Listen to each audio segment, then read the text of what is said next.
नमस्कार, मैं हूं आलोक त्रिपाठी और आज हम बात करेंगे उत्तर प्रदेश के वरिष्ठ नेता और डिप्टी सीएम केशव प्रसाद मौर्य जी से। सर, आपका ईटीवी में बहुत बहुत स्वागत है। धन्यवाद आलोक जी। 2 चरण हो चुके हैं मतदान के, किस तरफ जा रहा है ये चुनाव, क्या आपका अनुमान है? 2 चरण के चुनाव में साइकिल उड़ करके सैफई चली गई है और सीटों के अगर नंबर देखना हो आपको तो मैं ये कह सकता हूँ कि जो नंबर हमारे 2017 में थे उससे 2 नंबर 4 नंबर बढ़ कर के मिलेंगे, उससे घटेंगे नहीं, क्योंकि हमारी केंद्र की प्रदेश की डबल इंजन की सरकार ने सबका साथ सबका विकास ही नहीं किया, सबको सुरक्षा ही नहीं दी, सबके लिए काम करते हुए जो उत्तर प्रदेश को कोरोना जैसे महामारी के बीच में गरीब कल्याण की योजनाओं का लाभ है सबको मिला है।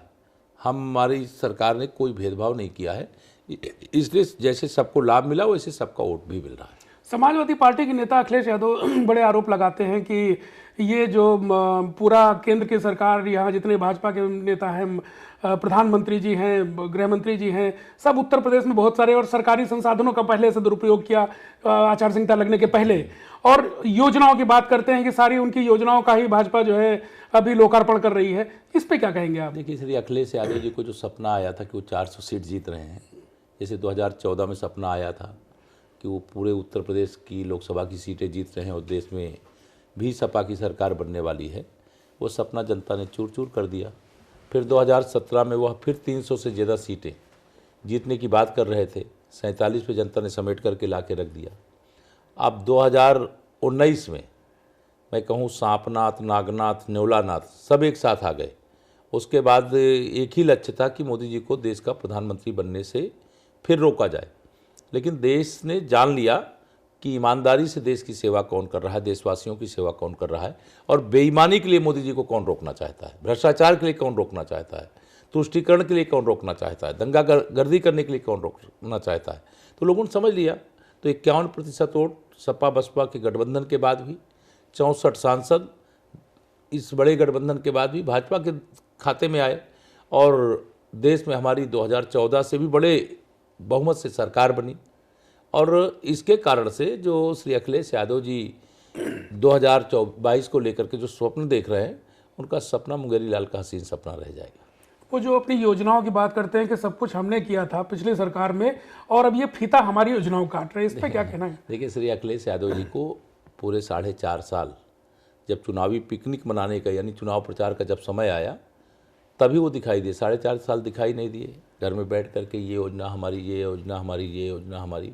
अरे उन्होंने तो श्री मुलायम सिंह यादव जी की, मायावती जी के पहले की सरकार के समय की जो योजनाएं थीं वो भी अधूरी छोड़ करके गए थे।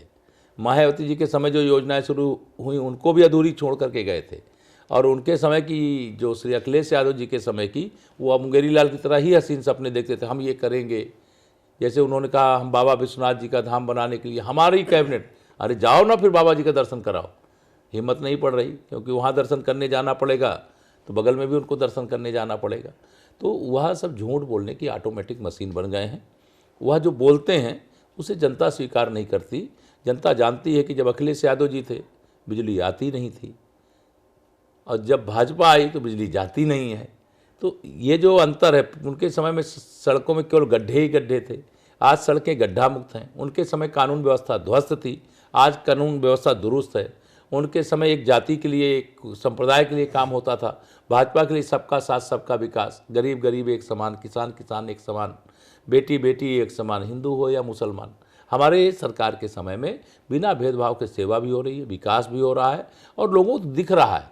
इसके कारण हम फिर से 300 से अधिक सीटें जीत करके 10 मार्च को 11 बजे ही सपा बसपा कांग्रेस का 12 बजाएगी जनता, ये भरोसा रखिए। ये आपका घोषणा पत्र आया, उसमें मथुरा को लेकर कोई बात नहीं है, जबकि आप लोग बयान अक्सर आपके आते रहे कि मथुरा में भी हम लोग काम करेंगे, क्या बात है? देखिए, अयोध्या हो, काशी हो, चित्रकूट हो, विंध्याचल धाम हो, या मथुरा हो या वृंदावन हो, हम तो सभी तीर्थ स्थलों का विकास हमारी प्राथमिकता है। अगर रामलला की जन्मभूमि पर भव्य मंदिर बन रहा है, बाबा विश्वनाथ जी का धाम बनकर के तैयार हो गया है, माता विंध्यवासिनी के धाम का निर्माण हो रहा है, तीर्थराज प्रयाग का विकास हुआ है, चित्रकूट धाम का विकास हो रहा है, नैमिषारण्य का विकास हो रहा है, ऐसे तमाम हमारे जो तीर्थ स्थल हैं अगर उनका विकास हो रहा है, तो मेरे कन्हैया की जन्मभूमि का विकास क्यों नहीं होना चाहिए? अब अगर विपक्षियों को कोई दृष्टि दोष हो गया है तो उसका इलाज, मैं डॉक्टर आँख का हूँ नहीं, वो आँख के किसी अच्छे डॉक्टर से अपना इलाज करा लें, तो उनको दृष्टि जो दोष है वो ख़त्म हो जाएगा। और अगर उनको लगता है कि हमने मथुरा में श्री कृष्ण जन्मभूमि को भव्य बनाने का तय किया है, तो उनको लगता है कि हाँ, हमारे समय में जो विकास होना है वो विकास करने की जगह वो विकास करेंगे, तो बोले ना आकर के आगे। हमारा लक्ष्य ये नहीं होता। हमारा लक्ष्य है कि हम सभी तीर्थस्थलों का विकास करेंगे, जिसके आधार पर धार्मिक पर्यटक भी करोड़ों करोड़ की संख्या में आएंगे। मेरे प्रदेश के अंदर लाखों की संख्या में रोजगार का सृजन होगा। प्रदेश के अंदर अर्थव्यवस्था भी मजबूत होगी। लेकिन यह सब सोच नहीं सकते। या तो केवल तुष्टीकरण, कब्रिस्तान की बाउंड्री बनाना सोच सकते हैं, मुस्लिम बेटियां ही मेरी बेटी, बाकी सब दुश्मन है, इस प्रकार की बातें कर सकते हैं। देश के विभाजन का जो दोषी मोहम्मद अली जिन्ना है, उसको लौह पुरुष भारत रत्न सरदार वल्लभ भाई पटेल और राष्ट्रपिता महात्मा गांधी जी के बराबरी पर लाकर खड़ा करने का पाप कर सकते हैं। स्वयं बाबूजी श्री कल्याण सिंह जैसे महापुरुष कहिए, जिन्होंने श्री रामलला की जन्मभूमि पर भव्य मंदिर निर्माण के लिए कार सेवकों पर, राम भक्तों पर गोली नहीं चलाऊंगा, लेकिन मैं मुख्यमंत्री की कुर्सी रामलला के चरणों में जरूर चढ़ा दूंगा। और उन्होंने चढ़ा दिया। उनका निधन हो जाता है। ये श्रीमान जी उनको निधन के बाद भी श्रद्धांजलि नहीं देने गए, पूर्व मुख्यमंत्री रहे हैं। ये तुष्टीकरण नहीं है तो क्या है?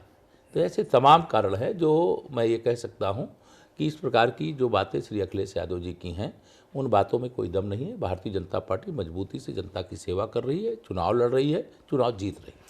कर्नाटक से एक हिजाब को लेके एक विवाद शुरू हुआ है जो पूरे देश में फैलता जा रहा है, उस पर लेके आपकी पार्टी का और आपका क्या मत है? नहीं, हमारा स्पष्ट मत है कि हिजाब को लेकर के जो विवाद खड़ा किया जा रहा है वो एक सोची समझी एक तरह से इस देश के अंदर राजनीतिक साजिश करने का प्रयास किया जा रहा है, माहौल ख़राब करने का प्रयास किया जाता है। अगर कोई विद्यालय है और उस विद्यालय का कोई यूनिफॉर्म है और आपके बच्चे हों, मेरे बच्चे हों या किसी के बच्चे हों, विद्यालय में तो हम भी आप भी जब पढ़ने गए तो निर्धारित यूनिफॉर्म था, उसको पहन करके जाते थे। अरे विद्यालय अवधि में तो यूनिफॉर्म पहनना चाहिए और पहनना पड़ेगा। और विद्यालय अवधि समाप्त होने के बाद जिसको जो पहनना है, घर में, परिवार में, बाजार में, कहीं पर किस प्रकार से रहना चाहता है, वहाँ विद्यालय का यूनिफॉर्म नहीं लागू होता है। लेकिन इसको मुद्दा बनाना, ये जो एक विशेष तौर से टुकड़े टुकड़े गैंग लगातार सक्रिय रहता है, जिससे सपा बसपा कांग्रेस का संरक्षण प्राप्त रहता है, लोगों की एक साजिश है। लेकिन इसका उन्हें नुकसान होगा, भाजपा को फायदा होगा। आप पार्टी के बड़े नेता हैं, आपकी दिन भर सुबह से लेके और रात तक व्यस्तता रहती है, आपकी हर जिले से डिमांड आती है कि आप वहाँ पे जनसंपर्क के लिए जाएं, आप वहाँ पे प्रचार के लिए जाएं। ऐसे में आपको अपनी सीट पे कैसे वक्त निकालते हैं, कैसे जाते हैं वहाँ पे, या किसके सहारे आपने छोड़ दिया है उस सीट को प्रचार करने के लिए? देखिए, पूरे प्रदेश के अंदर जो हमारे भाजपा के प्रत्याशी खड़े हैं, कमल खिलाने के लिए प्रयास करते हैं। लेकिन सिराथू में मैं प्रत्याशी नहीं हूँ, कागज वाला प्रत्याशी मैं हूँ। बाकी तो वहाँ का हर कार्यकर्ता भाजपा का प्रत्याशी है, वहाँ का एक एक मतदाता भाजपा का प्रत्याशी है। चुनाव वही लोग लड़ रहे हैं। मतलब मेरा कहने का यही था कि वही लोग आपके लिए चुनाव लड़ रहे हैं। हाँ, निश्चित तौर से वही लोग चुनाव लड़ रहे हैं और बहुत अच्छे तरीके से चुनाव लड़ रहे हैं। और विपक्ष की सारी जो कोशिश है उसको ध्वस्त करने का काम कर रहे हैं। मुझे विश्वास है मेरा सिराथू विधानसभा जो परिवार की तरह मेरे लिए है, और मेरा परिवार मेरा और अपने सिराथू का नाम ऊंचा करने का काम करेगा। और जो सिराथू का सम्मान बढ़ाने की ज़रूरत है, उस मामले में सिराथू पीछे नहीं। पिछले बार हमने पश्चिम बंगाल चुनाव से पहले आपका साक्षात्कार किया था। उस समय हमने आपसे पूछा था कि आपका क्या आकलन है सीटों को लेके। यही सवाल मेरा उत्तर प्रदेश में भी आपसे है कि इस बार आपका क्या अनुमान है कि आपकी पार्टी की क्या स्थिति रहने वाली है? इस बार भी हम लोग 300 से अधिक सीटें जीत रहे हैं। जनता बिना मतलब हिचक के भारतीय जनता पार्टी का समर्थन कर रही है, क्योंकि लोग अब यह समझ गए हैं कि अगर हम कमल के फूल का बटन दबाएंगे तो एक गरीब का जीवन बदल देने का काम करेंगे, वो उसके जीवन में खुशहाली लाने का रास्ता साफ करने का काम करेंगे, उसको पक्का मकान देने का काम करेंगे, उसको शौचालय, रसोई गैस, आयुष्मान भारत कार्ड, सौभाग्य योजना का फ़ायदा देने का काम करेंगे, गुंडों और अपराधियों और माफियाओं से मुक्ति पाने का काम करेंगे, दंगाइयों से मुक्ति पाने का काम करेंगे। लेकिन गलती से एक साइकिल का बटन अगर किसी ने दबाया तो उससे कोई अतीक अहमद, कोई मुख्तार अंसारी जैसे बड़े बड़े अपराधी, बहुत नाम लेने की आवश्यकता नहीं, एक अपराधी को जन्म देने का काम करेंगे। क्योंकि समाजवादी पार्टी अपराधियों को पैदा करने की फैक्ट्री है। इसलिए सपा को मतलब थोड़ा भी समर्थन बढ़ने का मतलब ये होगा कि हम अपराध की आग में उत्तर प्रदेश को झोंकने का काम करेंगे। इसलिए मतदाता बहुत समझदार है, इसलिए वो किसी अपराधी के संरक्षण करने वाली पार्टी का समर्थन नहीं कर रहा है, वो भाजपा का समर्थन कर रहा है। हमसे बात करने के लिए बहुत बहुत धन्यवाद। आपको इस चुनाव के लिए बहुत शुभकामनाएं। ये थे केशव प्रसाद मौर्य जी, जो बता रहे थे कि उनकी पार्टी किस तरह से उत्तर प्रदेश में चुनाव लड़ रही है। कैमरामैन विजय के साथ मैं आलोक त्रिपाठी, ईटीवी भारत, लखनऊ।